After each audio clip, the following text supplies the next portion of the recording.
Guys, ladies and gentlemen, boys and girls, fam, I don't know if you've ever met this guy before. You haven't done a show with us. It's great to introduce you guys on the air. Sam Tripoli, Fiorella Isabel. Fiorella Isabel, Sam Tripoli is here with us today. It's great for you guys to meet each other. Listen, I want to say this much right now. It was been an awesome experience being able to host the Jimmy Dore show while he is on tour. One of the highlights of my life, and I really do treasure that moment. But one of the things that I really love and I really treasure has been able to go to work with guys like Sam Tripoli. Sam Tripoli has opened up the door for me to talk to people with different ideologies, get me on the union of the unwanted. And I think that is so important to my work because when you have people of different ideologies, I love to be their token leftist when I go on their show, fam. And Sam Tripoli was the guy opening up that door for me. And I just wanted to thank Sam for that opportunity while he's here because I really do. Really, to tell you the truth, I treasure that in high regards because it's so important to my work. Sam Tripoli, ladies and gentlemen, thank you so much for joining us today. Hey, buddy, I love you. Thank you, Pasta, for having me on. I really do appreciate it. And I appreciate you coming on my show. It's very interesting because, I'm Armenian and I've been trying to get people onto my show to discuss what Azerbaijan is doing to the Armenians. And I can't get any of these people to come on my show because they see the name of the show and they get weirded out and they don't realize that blessings, even with, a ton of censorship, we have a very large audience that is very much into hearing the facts and hearing what's going on in the world. So I appreciate people like you that maybe come from the left and see a term called like tinfoil hat. And, there's people out there that get really weirded out when they hear the word conspiracy theorist and conspiracies. And I'm just going to be honest with you. That doesn't bother me anymore. Because it causes you to censor yourself because you don't want to drift into certain places and talk about certain things. And I think that does a big disservice. So I am gladly and proudly a conspiracy theorist. I enjoy that term. It does not scare me. When I decided to start my podcast, I go, what is the most demonized taboo name for conspiracies? And I came up with tinfoil hat. And I kind of wanted it to be like NWA, where you kind of like own the word and own the name. And that's where we are. And some people won't allow themselves to come onto the show, even though the show has a very passionate, well-educated, supportive crowd. Like when people do my show, they always hit me up after going, man, your fans really showed up. And so it's like, I appreciate you coming on my show. Lee Camp does that. Jimmy Dore does that. Guys from the left. I'd like to have everybody on. You should have Fiorella on soon because she is the closest thing I know to a full-blown communist over there as well. And you know what I'm saying? That's a scare word in that group. Somebody sent me a tweet this morning that was talking about California's going full-blown communist with this new election law. I'm like, hey, man, change the word communist to authoritarianism, right? Like, let's talk about that because I think sometimes when I see it, and I know when Fiorella probably sees that stuff, when we hear that, when people are talking about communists, especially when it comes to the populist right in America, we just go, oh my God, do they even know what full communism is anyways? It's like, I think it's a little bit distorted when they say it as compared to what it really is. And I don't know, fam, if you want to kind of piggyback on that, when you hear the word communist sometimes from the populist right, how do you feel about it? Oh, I think they mean like liberal. Because neoliberalism, especially when you talk about Kamala Harris and you talk about Joe Biden, they're neoliberals. California is controlled by blatant neoliberals who literally have destroyed the economy of the state in such a terrible way that people are literally running to Florida and like leaving California. And and Florida, it's funny because my brother actually said that. He said when he flew into Florida, which is where we're from, he was like, I can just smell the freedom coming into Orlando. And I'm like, Johnny, you sound like such a Republican right now. But I'm like, I understand because during COVID, we went to Florida a lot, fam, and we were able to go to restaurants. We were able to eat like normal people and have interactions and not be holed up in our apartment. And at one point California actually made the beach illegal. Like they try to stop people from going to the beach. That didn't last long. From breathing air. And so I remember this. And I remember, in Florida, people were actually questioning the COVID narrative. So it was kind of interesting because a lot of my friends who aren't really that political in Florida were like, well, I am not getting the jab and I'm this and I'm that. And it was in Florida, you can have these conversations with people where they don't really identify as particularly anything, but they'll have these conversations with you and you'll be able to have this discussion. Whereas in LA, it was very much divided and it was very much, okay, these are the progressives who aren't really progressive because they ended up supporting funding of weapons to Ukro-Nazis. And so you have all of these weird dynamics. And in Russia, where I am now, you have a sort of you have the Putin's party, which is pretty, it's pretty moderate in terms of it, socially conservative, but economics wise, you still have a lot of the bureaucracy of the Soviet Union. So it's kind of interesting to see that mesh. And then the second largest party in Russia is the Communist Party. And you have both of them in agreement against what the West is doing.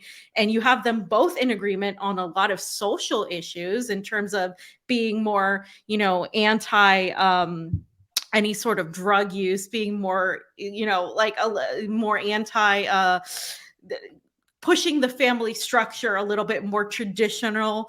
Even the communists in Russia, although you can't speak for all because there are different groups. So it's just been an interesting conversation talking about what is left and right and what it is. I think it does matter to a degree, but I think in the United States in particular, it doesn't matter at this moment because what we're seeing is it's all just completely turned around.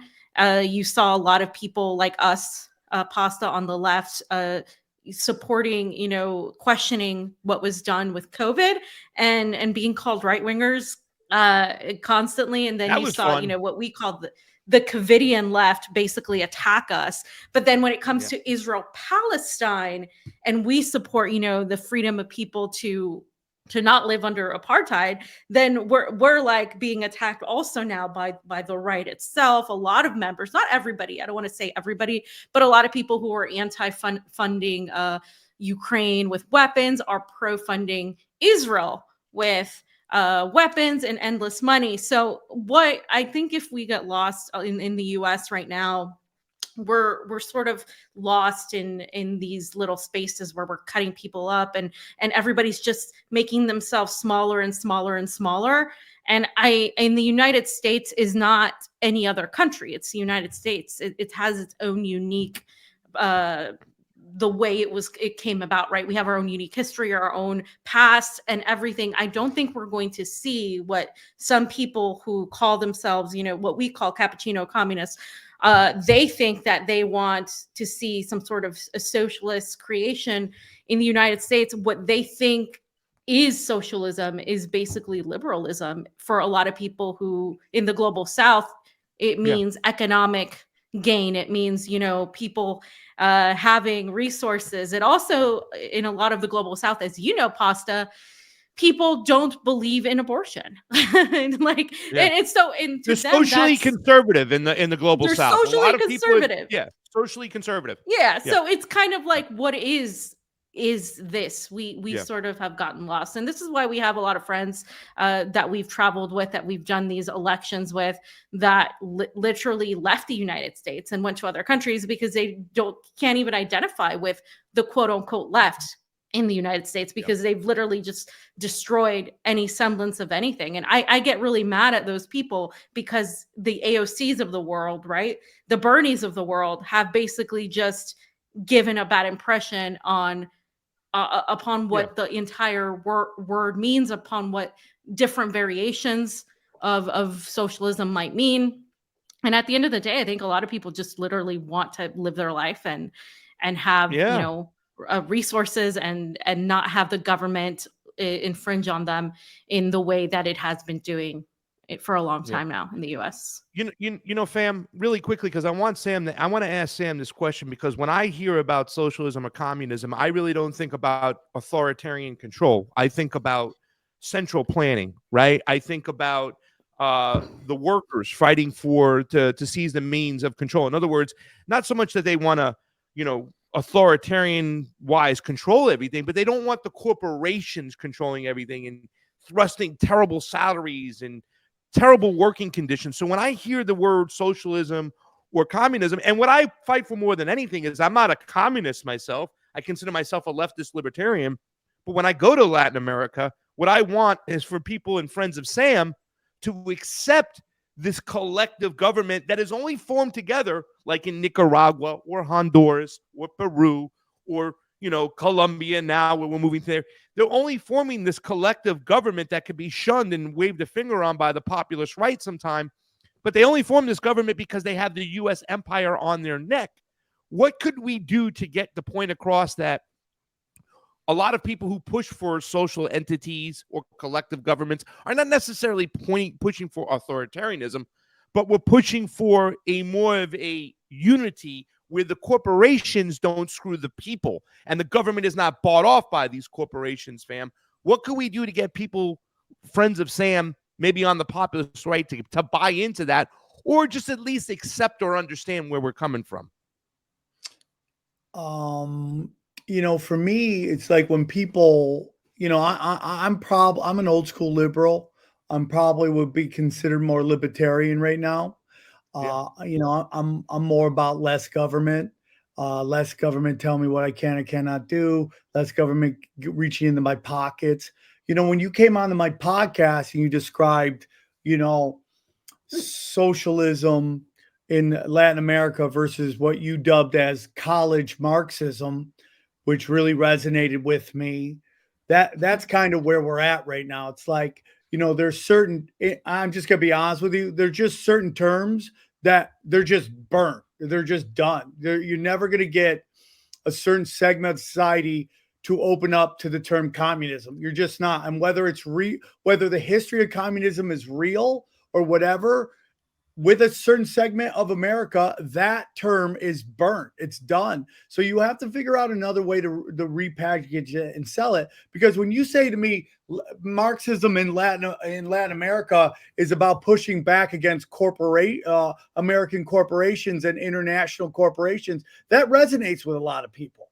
But if you attach words like communism to it, it's just going to go nowhere, because whether it's right or wrong, or the branding has been done here, and it's been done over decades, the brainwashing and everything. And what happened in China, what happened in Russia, whether that was real or not, that is what the perception is with the center to the right in America. That's just what it is. So there has to be a rebranding of what you're saying and getting very specific, because most Americans that, if we kind of really talk about what we all want, I bet you there's a lot more in the middle that we all agree on.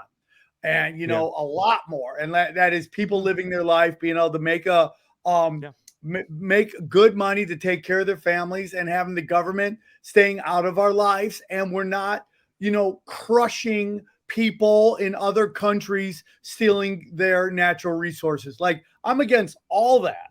I'm against all of that. I do not want us. To a point, I'm an isolationist.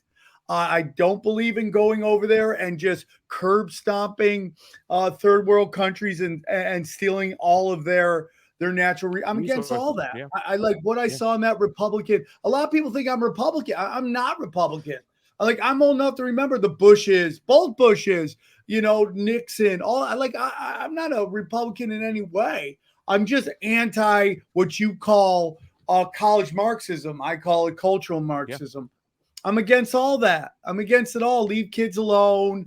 Let people live their life. What people do with other adults in their house means nothing to me. And I don't want to hear about it. I want you to be able to create your own business, be able to take care of your family, and live the best life you can, and be able to leave some for your children. That's what I'm all about. I'm also anti-interventionist. I don't think we should be policing the world. So whatever that is, that's what I am. So when you talk about Marxism and you talk about communism, I think it's going to be an uphill battle, if not a completely waste of time trying to push that terms onto the middle in the United States. That's just my opinion. I think that Fiorella is going to say the same thing maybe about capitalism, fam. Your thoughts, because there's a lot of people. And I'm not against that either. I'm not against like the rebranding of capitalism, right? The choice. No, I have zero problems with like what we're doing to the rest of the world, okay, and stealing their natural resources. If that is capitalism, then I'm against that.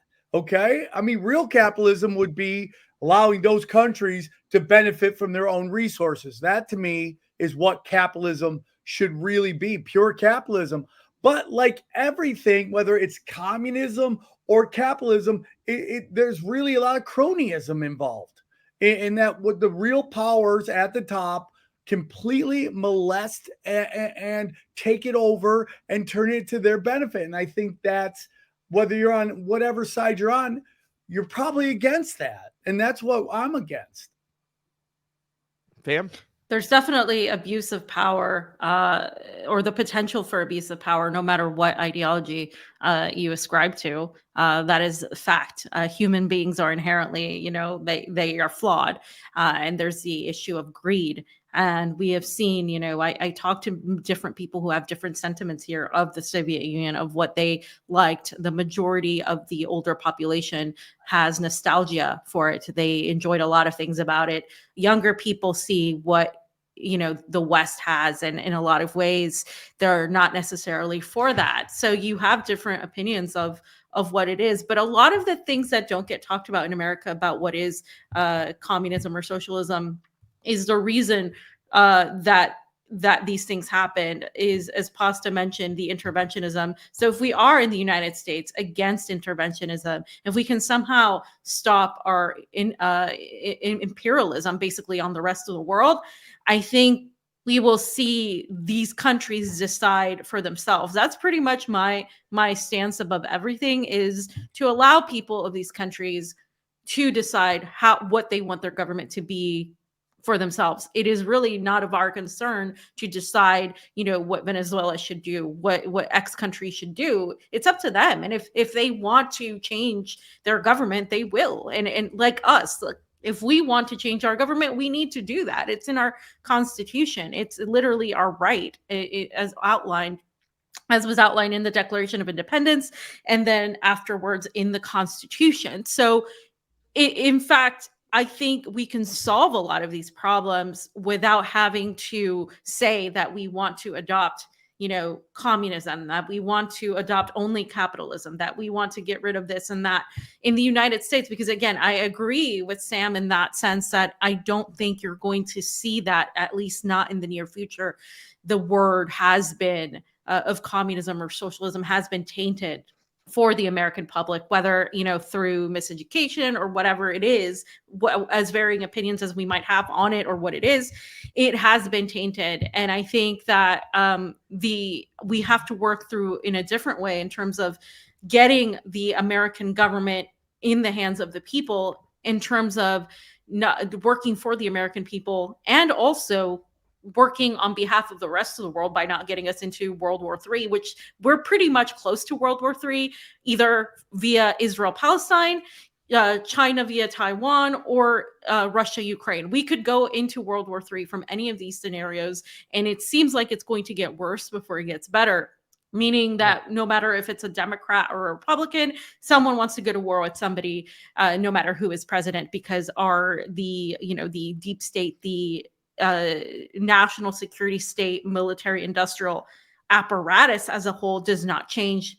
Presidents change, but that apparatus has not changed for a long time. So I think the first thing to do, Pasta, to answer your question, would be to get the United States to stop its interventionist wars, get the United States government to change. And I'm not a reformist, right? So I think we're past the point where electoral politics can get us there. And I think this, not just from Kennedy, but from before, our election system is completely fraudulent. We don't have fair elections. We can't vote ourselves out of this. Yeah. So I do think that we are going to have to take action in some sort of form. And, the left might call this the revolution or whatever, but I call it I don't know what to call it. Just literally the American people, need to take action to regain our government. And apparently we have to be careful of how we say this, because, with the surveillance state expanding after January 6th, and even before that, after 9/11,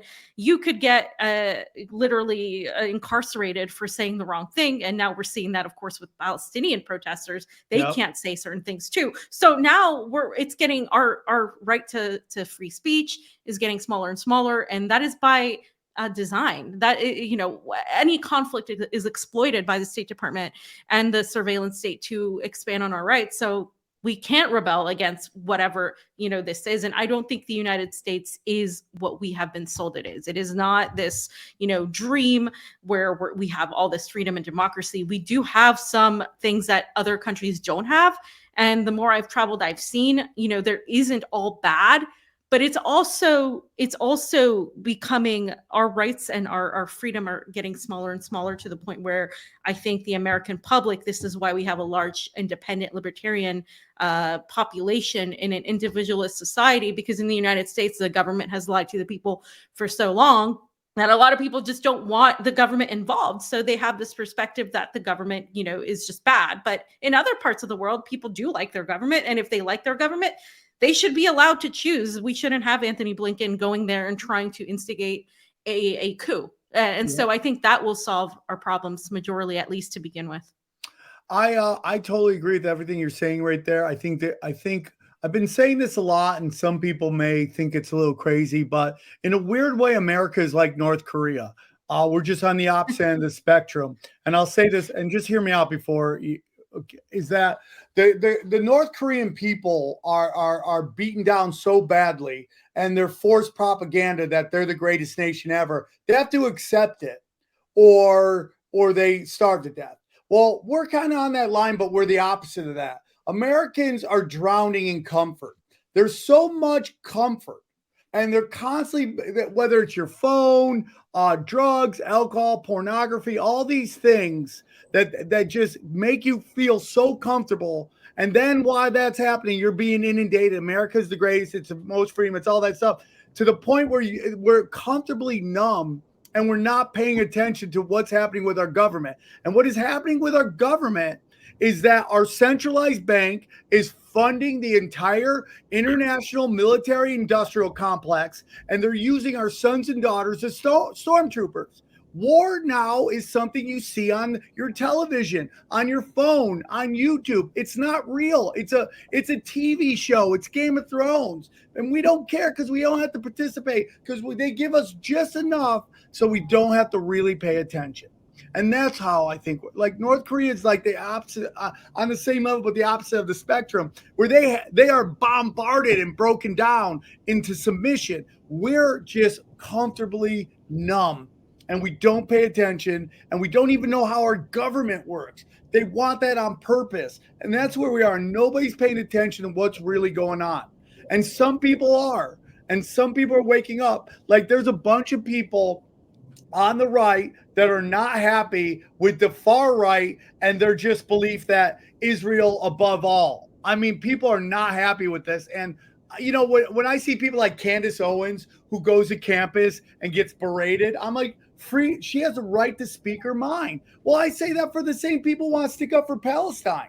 It's not like picking and choosing depending on what jersey you're wearing. Are you wearing an R jersey or an L jersey? Are you wearing a C jersey for capitalism or an S jersey for socialism? That's not freedom of speech. To me, is across all things. You have to defend even the most hated speech. You have to defend it. So that's my opinion. They have made us so comfortably numb. We do not pay attention to how we're being used and abused. Jimmy Dore just joined the show, ladies and gentlemen. In a little bit, we're going to go over to my Rumble channel, my new Rumble channel, Pasta to Go. I will put the links inside the chat. But Jimmy, you heard a little bit of that right there, what Sam talked about. Freedom of speech, team sports. Why don't you just jump in and give us your opinion? You've had a lot to say about this particular topic. Go right ahead. By the way, Jimmy coordinating with his house. Look at that, dude. Your outfit is coordinated with your house. That's an outfit right there. I like it. Well, my handler from the CIA set this up, but I think freedom of speech is important, but only for speech that I like. If it's something that's going to make me uncomfortable, I think you should be sanctioned, and then you should be threatened with the loss of your job. And I'm like Ben Shapiro in that. Turns out the facts do care about your feelings, and your feelings matter.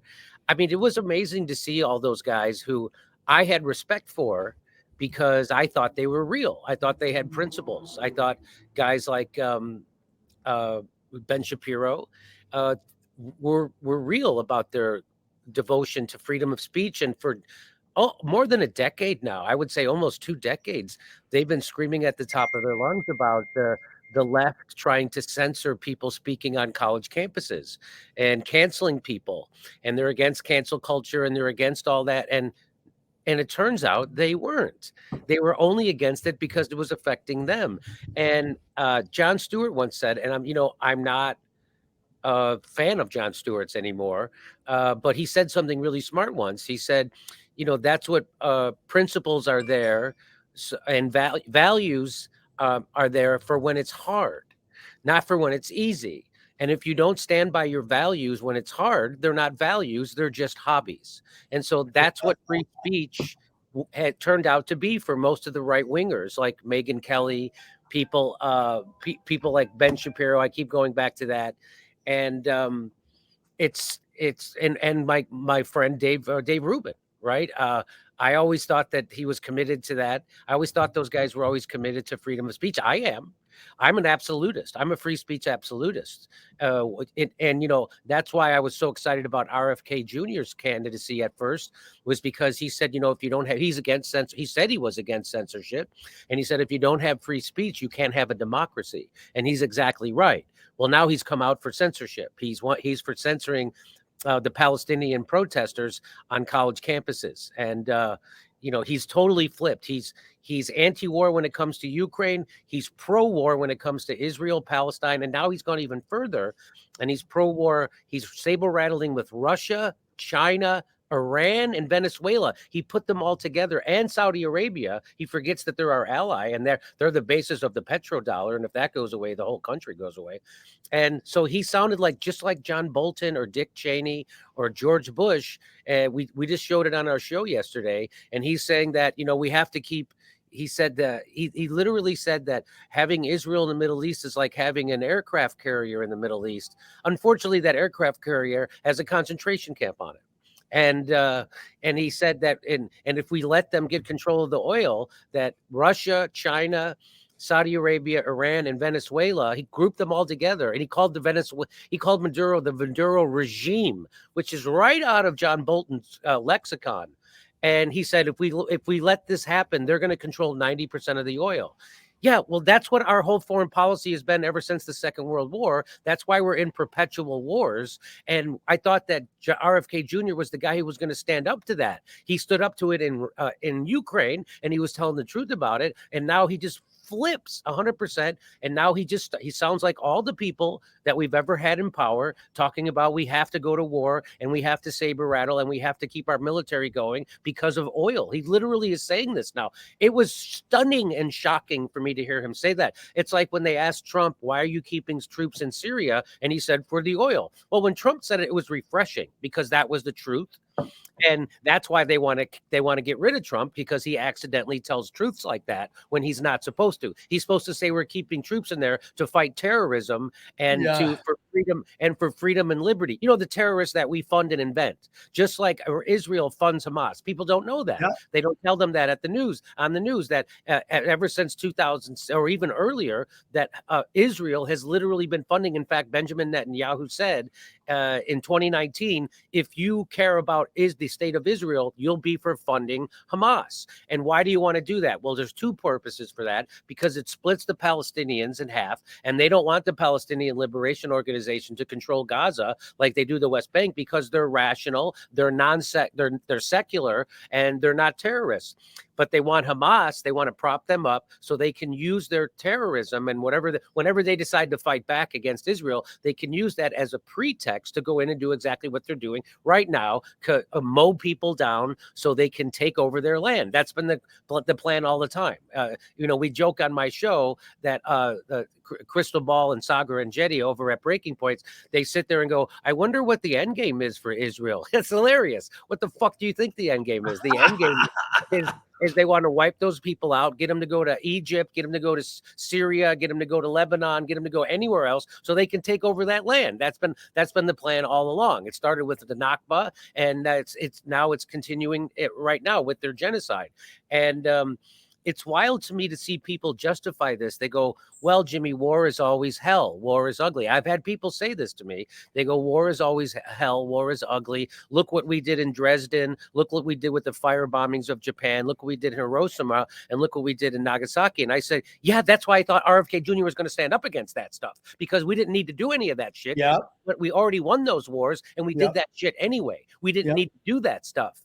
And so, but they're using that to justify, and they go, well, RFK can't become president if he's even neutral on Israel. And I'm like, well, that's why I thought he was going to be exciting, because he was going to stand up against that. A leader creates space for you to be that way. Like he created space to tell the truth about big pharma and COVID and vaccines. He created that space himself, and he took all the slings and arrows and character assassination it takes to do that. That's a real leader. He created space around Ukraine. He created space for people to tell what's really going on. This is a proxy war with Russia. We blew up the Nord Stream pipeline, the whole thing. And now they're saying, well, he can't do that with Israel. Of course he can. That's what a leader does. A leader creates that space. And it turns out what we're going to need right now in this country, and if we don't have that, nothing will change and everything will just keep going to shit. We're going to need a real revolution. I think we're going to need people to really get in the streets, because they had that big anti-war demonstration against the Israel-Palestine war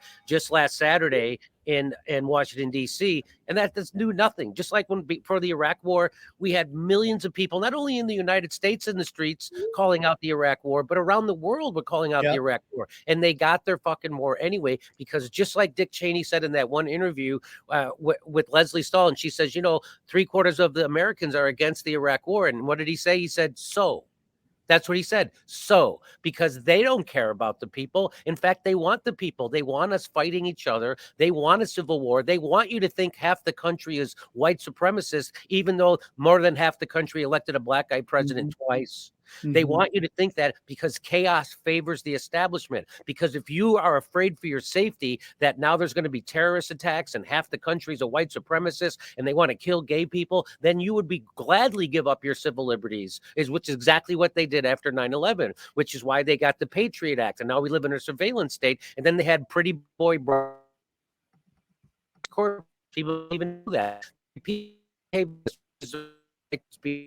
Now they lock you up. It's called indefinite detention. And, the habeas corpus was in the Magna Carta. So they got rid of that. So now we're operating on a liberty view from somewhere around the 1100s. And the only thing that can stop this is what they did in Canada with the truckers. When you stop capitalism, when you hit them with their profits. And that's why they had to call those people white supremacists and Nazis and violent, even though they were the opposite of all that. People need to remember that the truckers were vaccinated at a higher rate than the general population in Canada. They weren't protesting medicine. They were protesting bullshit authoritarianism, and they were right.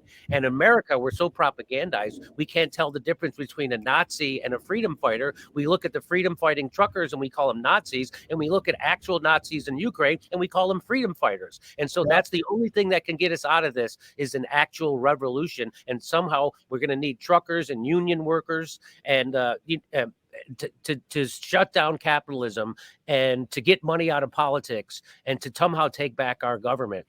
Can it be done? I don't think it can be done. I don't want to be a pessimist, but I'm willing to try. Wow. I so want to be like Jimmy when I grow up. That was great. Listen, guys, this is the time right now. We have to go over to the new channel. The reason why we're doing this today and we're ending up the show just on the new channel is to get as many subscribers as we can and viewers as we can. We have over 150 viewers on a brand new channel first day today.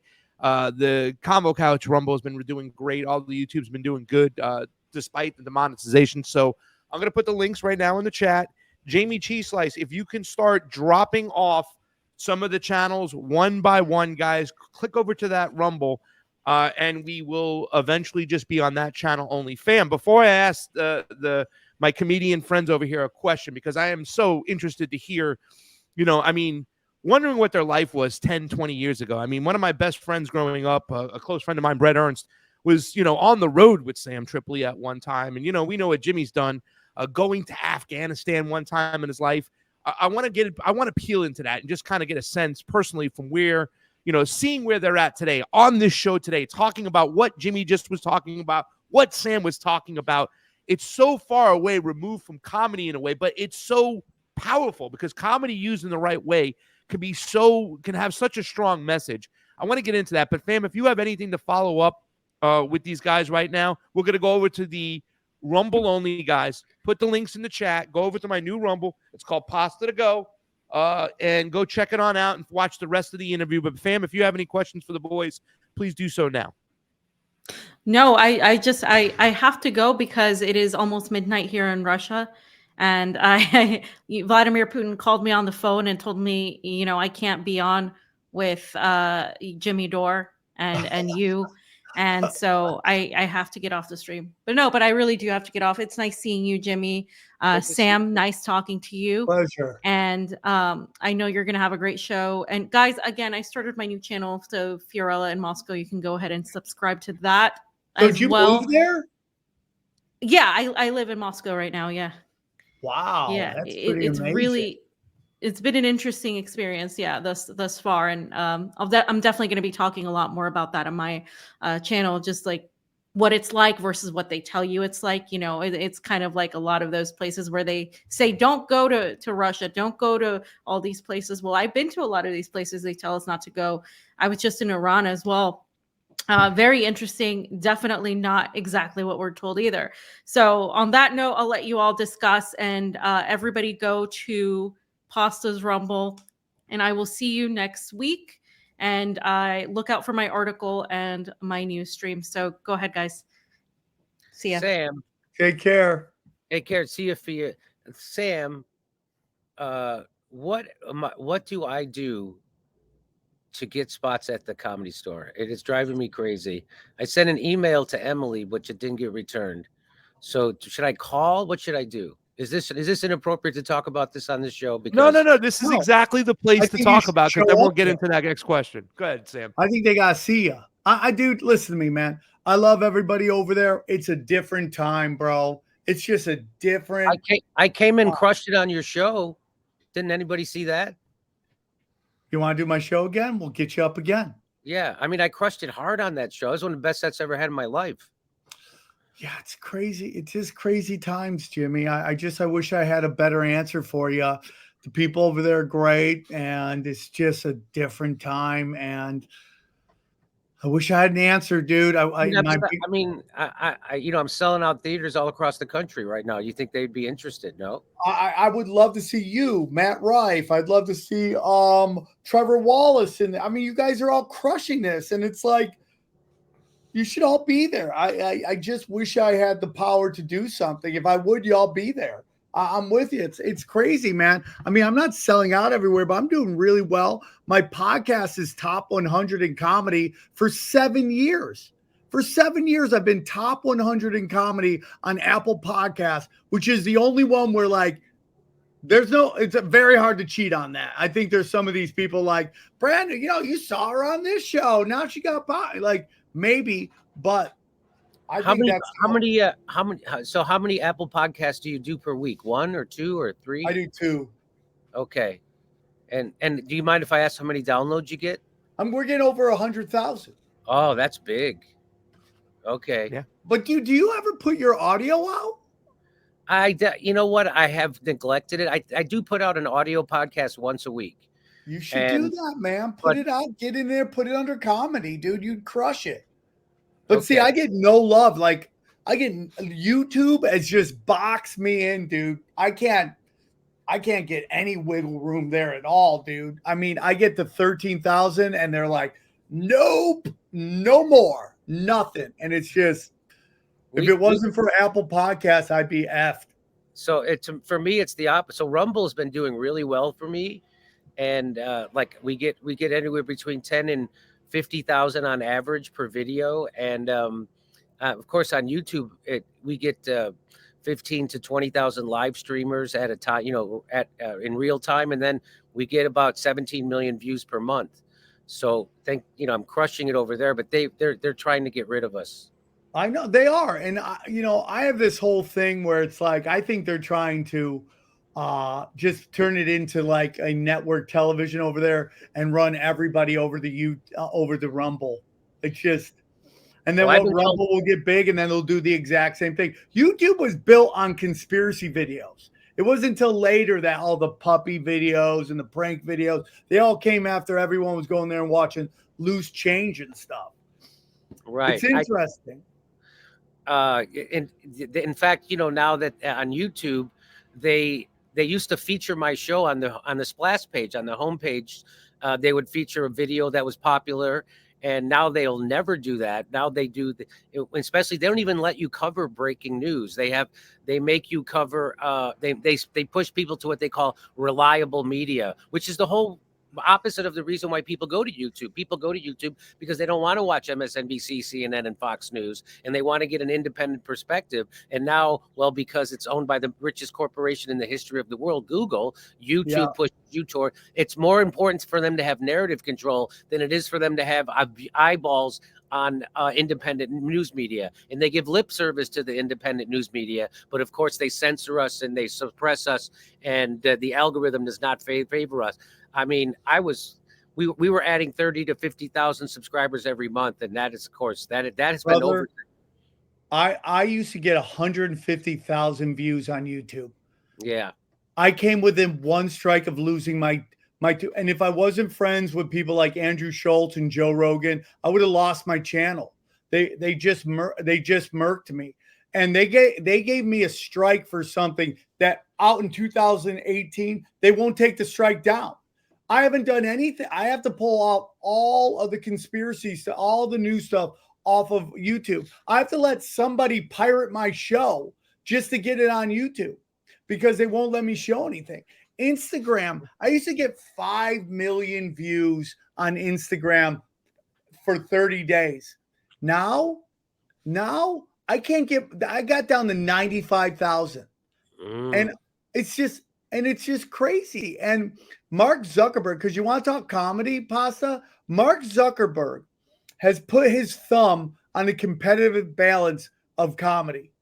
And what we are seeing right now, and God bless them all, I'm happy they're all making money, but it is low common denominator comedy right now is blowing up on Instagram. And you're like, what is that number? And we all know that Instagram is a big push behind trying to take down TikTok. And if you listen to people, it's not even about Chinese spyware. It's really about that TikTok is cleaning the clock of Instagram and all these other social media sites. Now, am I saying I'm okay with the Chinese government spying on me? No, but I think a bigger threat is my own government spying on me. How many people actually go to China? Very few. What's that going to do to you? The real thing is your own government spying on you. That's right. So it's like Instagram is just, they want to be TikTok so badly that I think they're also lying about numbers. I think they're giving these videos that you're like, what? Why has that got 5 million views? Because we all know TikTok has TikTok farms where they give everybody 1 billion views, so you get addicted to that rush of numbers and you start putting on there. So Instagram has done that as well. And they're completely and utterly just changing the competitive balance of comedy by not allowing anybody to see. This is how crazy it is, guys. I have Instagrams of my shows. Like I have a Comedy Chaos and then Tinfoil Hat. Those shows, those Instagrams, they go viral all the time with it. We have one video go 5 million views on the Tinfoil Hat podcast channel. The Instagram of the Comedy Chaos blows up all the time. I can't get dude, on samtripoli.com. Put in samtripoli.com. You can't find me. It just sucks because all I want to do is just like, save humanity. I'm just about humanity and helping people like live their life and be happy. And Well, more public importantly, enemy number one.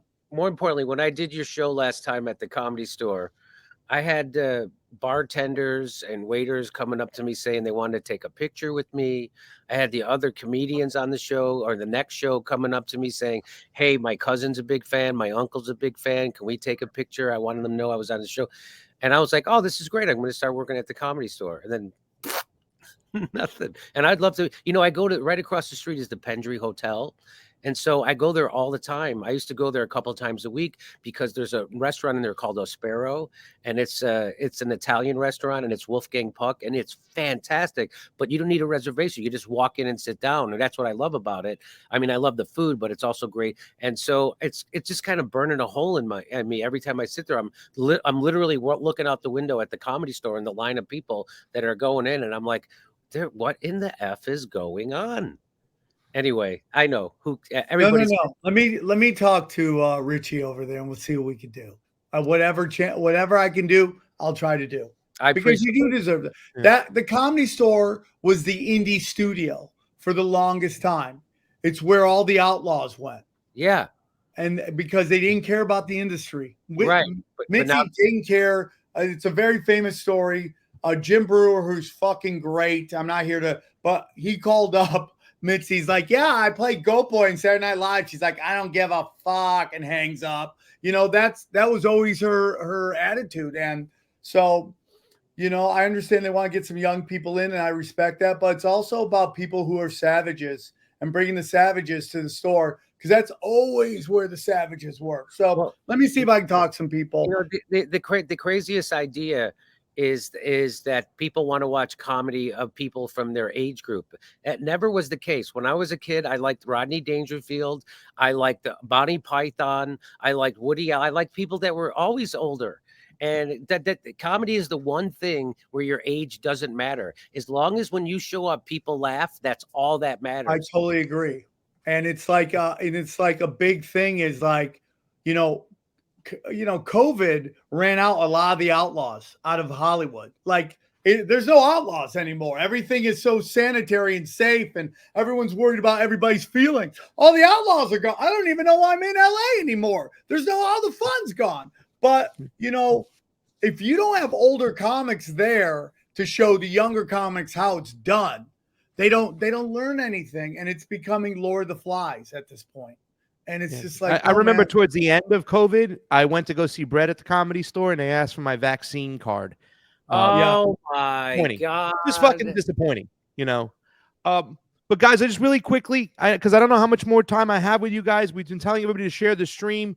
We have a lot of people there. Make sure you subscribe to the channel. Also, really quickly, guys, Lahaina on Fire Volume 2. Go to givesendgo.com. Jamie, put the links in the chat if you can.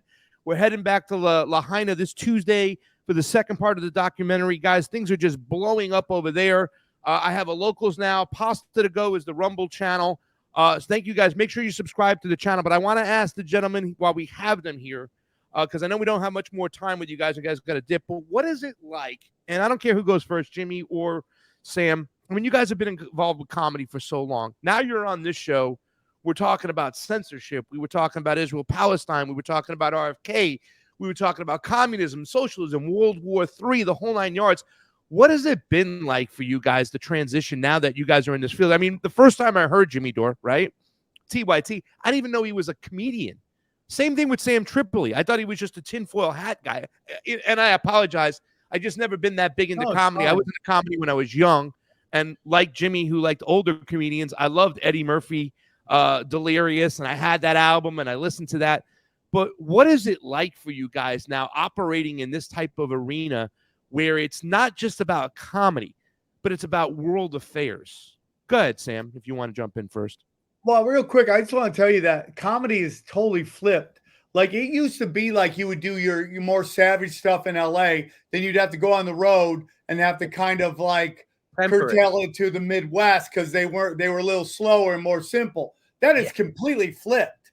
I have to edit on the when I'm in LA, like I'm at some of these clubs and it's not their fault. They can't make audience suddenly be okay with provocative? You know, like sarcasm is a felony now in Los Angeles. And it's crazy to me. So I have to edit as I'm going on stage. That's not on the road. I can tee off. The internet has done a great job of bringing everybody together. But like I said, all the outlaws left and all that stuff, all that's left in LA is the staff of BuzzFeed.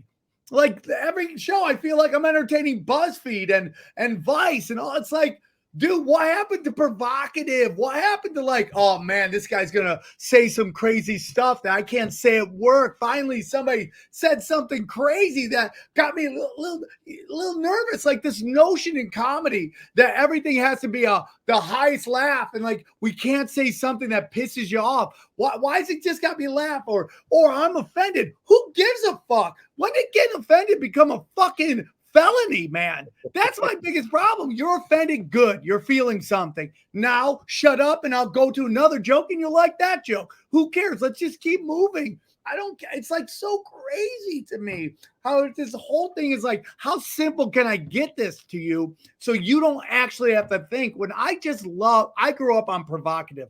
All my favorite comics were provocative. You know, whether Sam Kinison, Bill Hicks, George Carlin, Richard Pryor, even Dice. I love Dice. You know, I like guys who took chances, and you just don't see that a lot right now. I don't. So I only really perform at 2 places in Los Angeles right now. So I go to Burbank, Flappers Comedy Club, and I go to Comedy Magic Club down in Hermosa Beach. And Burbank, I can get away with a lot of stuff, a lot more than when I was at the Improv. And at the Comedy Magic Club too. Like there's this it's like unithought. Like these people, there isn't even any left right anymore. It's just there's the establishment take, and if you go outside of it, you're a white supremacist, and it's kind of nuts. But I do have all the freedom I want over it. If I'm going there tonight, so I've been on the road a lot, so I haven't really been doing comedy in LA for the last couple of months. And tonight's my first set back. I'm doing a set tonight in Burbank at Flappers Comedy Club again, and so I'm looking forward to that. But yeah, I often wonder, like, well, why am I still living here? What's the point of living here? And I could live anywhere and do the show I have. And now I tour and I have, an international audience. And so you would think they'd be bending over backwards to get me into their clubs, right? Because people actually pay money to want to see me. And it is nuts. It's not, I know I pissed off CAA because I endorsed Tulsi Gabbard, and they put out that famous letter to Tulsi that we're going to fuck you if you keep doing this to Hillary Clinton. And I went even harder after that. And so I'm definitely on the outs with Hollywood and show business and things like that. Me too. But I was very lucky to have a guy like Joe Rogan in my corner. So he's an end run around Hollywood, and he's bigger than anybody. He's bigger than any late night talk. He's bigger than all the talk shows put together. And those, by the way, good thing I one of those talk shows now do absolutely fucking nothing for you. And they learn nothing too. They learn nothing. But the minute they come back, they go right back to what they were doing. They had Pod Save America. Come on, man. They got busted lying about their numbers, and now you're right back there. Yeah, it's anyway. So that's my answer to your question, Craig. Sam, did you make a comment? I know you were talking about censorship, but did you make a comment about how it feels working in this arena?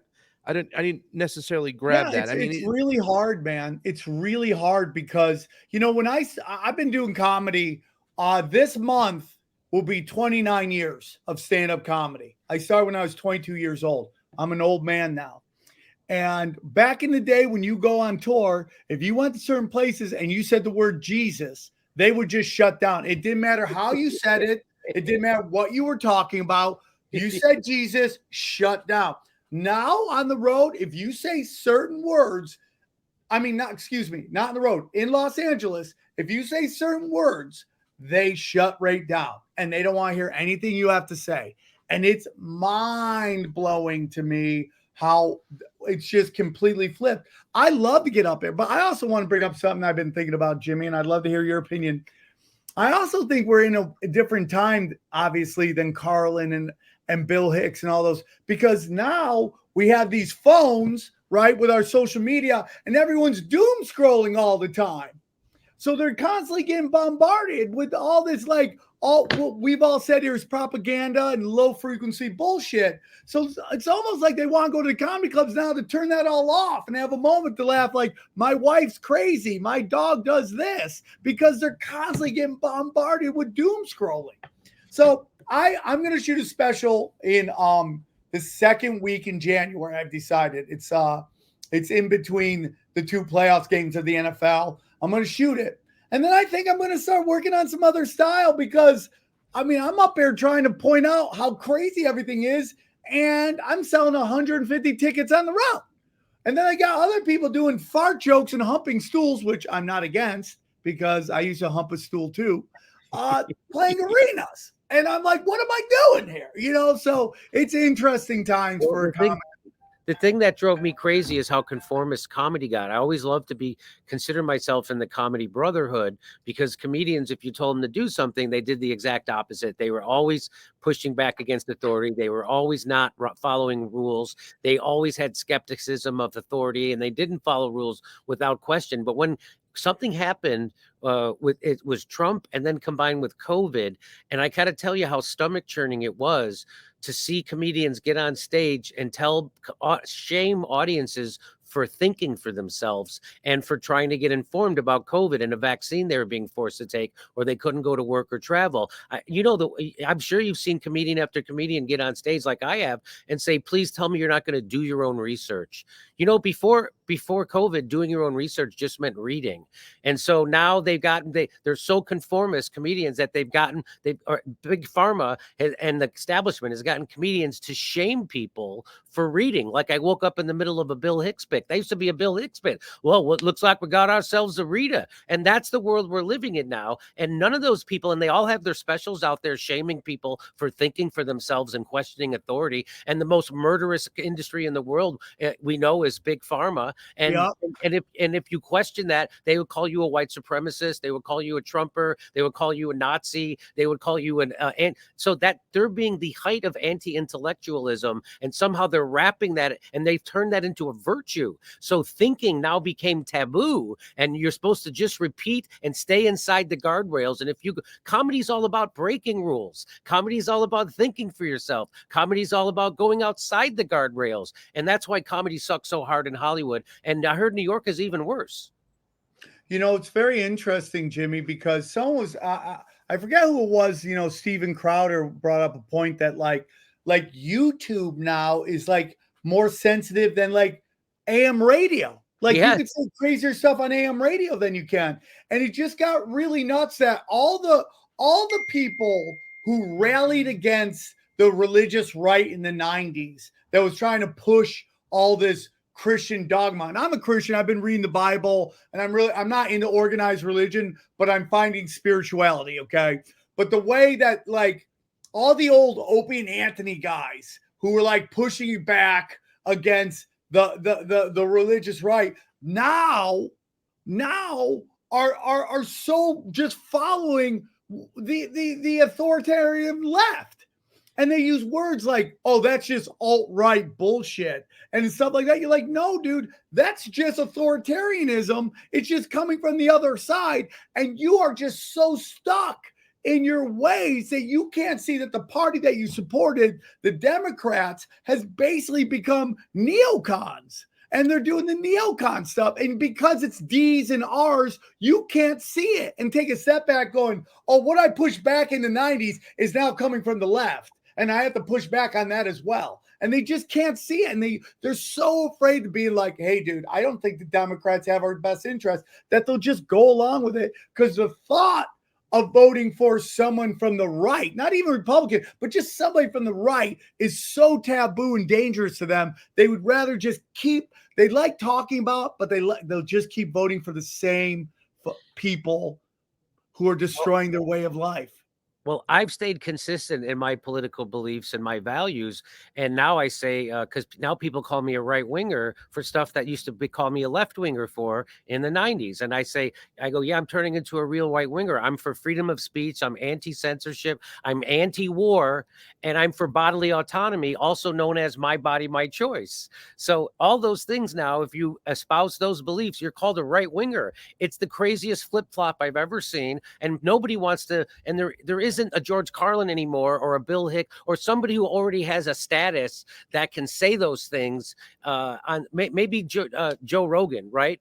But there's no, but you know, Joe Rogan has been cast out of polite society in a sense, and whereas people grew up embracing George Carlin, and we all agreed, and HBO even embraced him, right? And so we need something like that, because we don't have that anymore, and nobody's pointing that out. I point that out when I go on stage, but of course, most of the time when I go on stage, it's to my own audience who already knows all this stuff. Yeah. And in Hollywood, it's taboo. It's a real reflection of the culture. Conformity. That conformity, staying in the lines, don't question the man on the TV. I mean, I saw a comedian on Joe Rogan, and they were having a discussion about COVID policy and stuff like that. And his big point was, well, you're not a doctor. And Joe Rogan was like, well, how do you know what to believe and what to do? He goes, well, I just check in with the TV once a week, and whatever the guy in the TV says, then that's what I know what to do. That's not what a fucking comedian is supposed to say, bro. That is a joke I do in my act, that you're not supposed to do what the man on the TV says. You're supposed to question what the man on the TV says. You're supposed to do the opposite of whatever the man on the TV is telling you. But that's now that our top comedians are saying things like that, and it's heartbreaking. It is. And, you know, going back to HBO and all that stuff, it's like HBO, you could be provocative back in the day. YouTube is censoring everybody. Yes. Netflix is censoring everybody. I mean, like, I know people who have like, are huge comedians. You go, hey, how'd your special go? It's like, oh, it's all crap. And you're like, what is this, man? What happened to specials being special? And it just sucks. Well, didn't Andrew Schultz buy his special back from Netflix? Yeah, he's crushing it. I love what he does. Because they wanted to censor the shit out of him, and so he bought his special back. So good for him. It's good for the tip of the hat.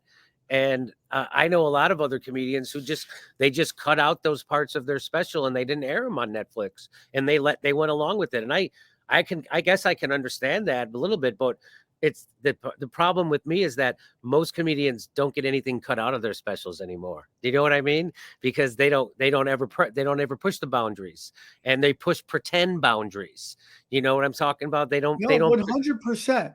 And it's like, you know what, man? It used to be like, you know, there's a bunch of comics going around doing Nickelback comedy, acting like they're Led Zeppelin. That's my biggest thing. They're just like acting like they're dangerous. Yeah. And it's like, you're saying nothing up there. But the thing that upsets me the most is like, they know what they're doing, and they actually get mad at people like Jimmy Dore, mad at people like me that are basically a mirror to their act, going, you know what you're doing. You're doing, if this was 20 years ago, you'd have to be doing corporation gigs. But now you're in the nightclubs, making everybody comfortably numb. Yes. And it's just like, no, man, I like provocative comedy. I like people that make you think, but not anymore. These guys all walk off stage like they're just Queen who just played Wembley Stadium. You're like, what, dude? You were just doing, like, I'm a little dirty. And they always be like, dirty comedy's easy comedy. I go, dude, talking about your wife and kids is pretty fucking simple. Keeping it clean is pretty fucking simple. Going up there, taking truth to power, that's dangerous. That's a dangerous thing. And when comics and comedy clubs start to go, hey, dude, I don't know, man. I don't know if we want that comedy in our show. I'm like, dude, you want that? Because what people don't understand, and when showbiz became too much business over show, they automatically think that if it's not a million laughs a second, people aren't having good times. And what they don't realize is people are going to comedy clubs because they want to feel something. Yes. And sometimes a laugh and a groan are equal. It makes them think so. And guess what? Howard Stern said a long time ago, and we could have our discussion about where Howard Stern is right now and who he is and what he is. But he said, it's not my fans that make me, it's my haters. And they're trying to get rid of all the haters. No, Well, dude, you gotta have people who get angry at you. It's okay. Well, unfortunately, Howard Stern's haters are now his biggest supporters. He hangs out with Hillary. He did a whole episode with Hillary Clinton, didn't lay a glove on her. She loves him. Hillary Clinton, for F's sake. And so that tells you all you need to know about Howard Stern. Howard Stern is garbage. He's the opposite of what he was supposed to be. And I don't understand. Well, I do understand why people like to listen to him still, because it's the people who like to vote for Hillary Clinton. It's the people who are the establishment, and they got their minds right. And so they need it confirmed. And so they go to Howard Stern because sometimes he might say a dirty word, and it makes them feel like they're somehow still edgy. It's all fake. Howard Stern is the biggest narrative enforcer for the establishment that there's been. He's now allowed with open arms on family television in the Family Hour, right? They put him on America's Got Talent, right? Wasn't he on there for years and years? And so he's on primetime network television now. They're supposed to be allergic to a guy like Howard Stern. And so that's how far Howard Stern has fallen. And what anyway, that's what I'm saying. There's nobody left. There's nobody left. There's nobody like Howard Stern. Yeah. Wasn't it Patrice O'Neill who said that half your audience should be laughing at you and half the audience should be disgusted with you or something like that? I love that. But nobody wants a part of that anymore. It's just like everybody is just, let's toe the line. Let's make everybody comfortably numb. When people are like, we can count how many laughs per minute. Sounds awful. I knew people that were getting ready for the Tonight Show back in the day, and they would go to a regular audience. And they'd be like, listen, you're not going to laugh at this. It's not funny, but I have to do it for the Tonight Show because I need an X number of jokes laughs per second. And like that just lets you know how bad it was. But even that back in the day, they would have some provocative people. Now it's just like good luck unless you're an established person like Dave Chappelle. Good luck being a young person saying something provocative and getting anything going. It's really hard right now. And I just don't understand why every other form of art has grown, has progressed. There's always some super edgy shit in films, super edgy shit in music. But in comedy, it's like, how much patty cakes can we get? And then look at these people like they're fucking Guns N' Roses when they get off stage. You want to know why? Can I say something? The reason why is, and you look at this new comedian. Well, he was new to me. I haven't heard about him before, but Bassem Youssef, right? This guy said this stuff, and what he was doing in that Piers Morgan interview, comedy wielded in a certain way is so powerful. It can go so deep. It can hit so much to the truth that it really frightens the ruling class more than anything. And that's why you two gentlemen here are so dangerous to the establishment, because you can get into areas and spaces that a lot of other people can't get into. And that is why you guys are such a threat to the establishment. Go ahead, Sam. You're right. I'll tell you. Look at who they go after. They go after two groups, comedians and YouTube content creators. Why? Because we don't need banker money to create our art. I don't even need a microphone. I could go down to Venice Beach and just start talking to people and get a crowd. I just need a microphone. Dude, look at what's being done on the internet. How shiny this is. That is their biggest fear. So what they have to do now is censor all of it so it can't even be seen. They want you to have to depend on their funding to create your art. That's the only art that's allowed to thrive. That anyone who just plays ball with them. And I watched a guy named Ryan Long, okay? Really great content creator, right? He's one of the best out there. They kept offering him writing gigs on like Stephen Colbert show. And I go, never take that, because they want you hooked on that corporate cash. That if you think about getting out of line, you're going to lose that money, and then all your lifestyle goes away. Get you hooked on that corporate cash. And that's how they get you. They flood you with money, so you have to dance. Yeah. And look what I'm doing here today, right? I'm starting a Rumble channel because I've been demonetized for 3 years with the Convo Couch for talking about elections, right? And now I started a new YouTube channel, and I haven't yet gotten my monetization, and I don't know if I will. So I'm trying to look for other avenues and routes to do so. Listen, guys, it's almost a quarter after. I've been doing this for 3 hours and 15 minutes, and I know you guys are really busy. But go ahead, Sam. Go ahead. Good. My last thing is I just want to tell everybody about my new project I'm working on. I'm a dirty, edgy comic, but I had daughters. They're 3 years old. And I started watching television, and I just started seeing weird shit in the kid show.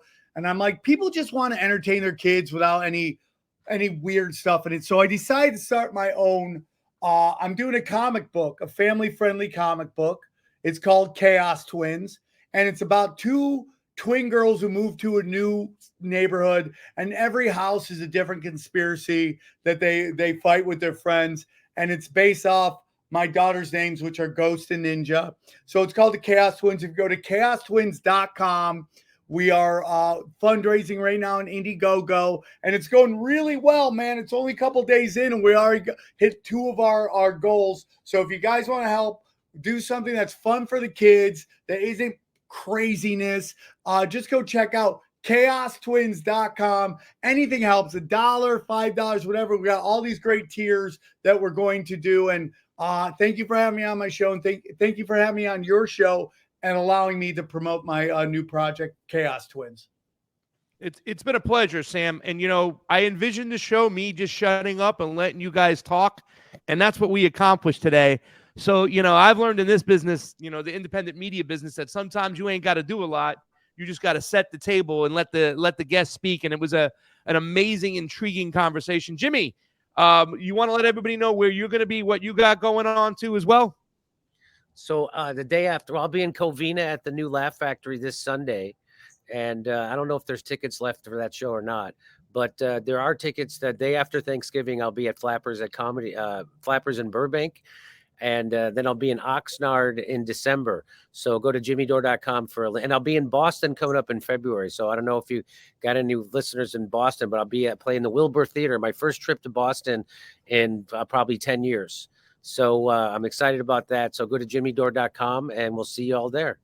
Real quick, I'm going to be samtripoli.com. I'm going to be at the Stand-Up Comedy Club tomorrow night in Bellflower. The next week, I'm going to Austin and Dallas. I'm doing the Tinfoil Hat Comedy Night with the Prophet Eddie Bravo, Xavier Guerrero. We're going to be at Vulcan on Friday. Then we're going to be at the House of Comedy in Dallas. She does great deals. If you're ever looking for a place, Jimmy, I would highly recommend you go check out Plano, Texas, House of Comedy. Tammy Bronson is like the Mitzi Shore of comedy. She takes care of comedians, gives great deals. So just go samtripoli.com, click events, buy tickets, and I'd love to see you guys at a live show.